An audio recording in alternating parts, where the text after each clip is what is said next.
पौराणिक ग्रंथों में कला एवं शिल्प के उन्नयन के साक्ष्य दृष्टिगत होते हैं। प्राचीन भारत में जनमानस कला एवं कलात्मक प्रणयनों में अधिक रुचि लेता था। परवर्ती कला में 6ठी शताब्दी ईसा पूर्व के धार्मिक आंदोलनों, विशेषतः बौद्ध एवं जैन धर्मों के उद्गम ने न केवल प्राचीन साहित्य लेखन में योगदान दिया, बल्कि कला एवं शिल्प के क्षेत्र में भी नवीन उद्भावनाओं एवं शैलियों का स्रोत बनकर नवीन संकल्पनाओं उद्भाषित किया, जिसका सुंदर परिणाम स्थापत्य, मूर्तिकला, शिल्पकला एवं चित्रकला में परिलक्षित हुआ।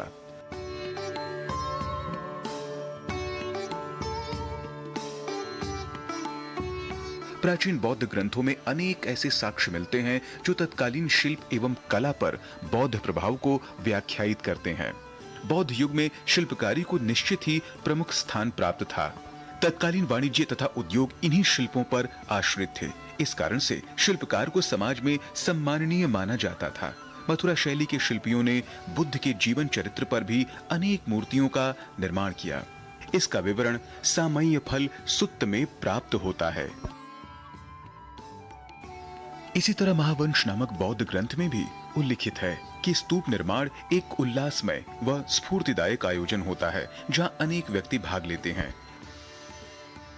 मौर्य काल में अशोक के समय कई स्तंभ बनाए गए।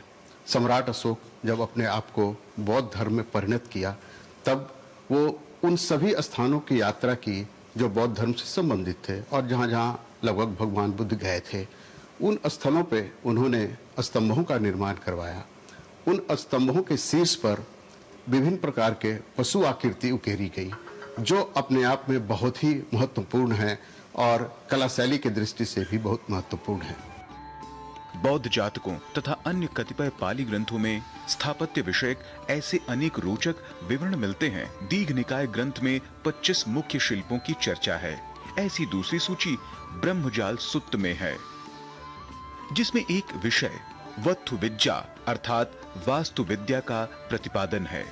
इस शास्त्र के अंतर्गत वत्थुकम्म भवनों का निर्माण तथा वत्थु परिकम्म मूर्तियों, चित्रों आदि के अलंकरण के विवरण भी प्राप्त होते हैं।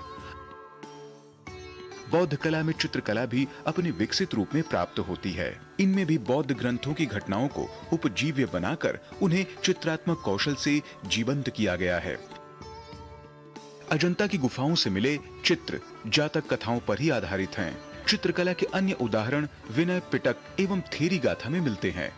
बौद्ध धर्म ने भारतीय कला एवं शिल्प के क्षेत्र में महनीय योगदान दिया है, जिसके प्रमाण बौद्ध कालीन कलाकृतियों एवं स्मारकों को सटीक एवं स्पष्ट वर्णन से भरे विभिन्न ग्रंथों में आज भी उपलब्ध है। समग्रता से कहें तो बौद्ध धर्म ने भारतीय कला और शिल्प को ऐसे उत्कृष्ट आयाम दिए हैं जिनमें हमारी परंपराओं और संस्कृति के चिन्ह अत्यंत रमणीयता के साथ प्रस्थापित हुए हैं, जो विश्व भर में द्वितीय और अतुलनीय स्थान रखते हैं। हमें उन अनाम शिल्पकारों और कलाकारों का आभार व्यक्त करना चाहिए जिन्होंने अपने व्यक्तिगत हितों को दरकिनार कर सामूहिक उत्थान को चुना। उन्होंने ऐसी अमर रचनाओं का सर्जन किया जिनसे भारतीय सांस्कृतिक विरासत ने विश्व मंच पर गौरव प्राप्त किया। राजमंगल पांडे के साथ जैनेन्द्र सिंह की रिपोर्ट, डीडी न्यूज।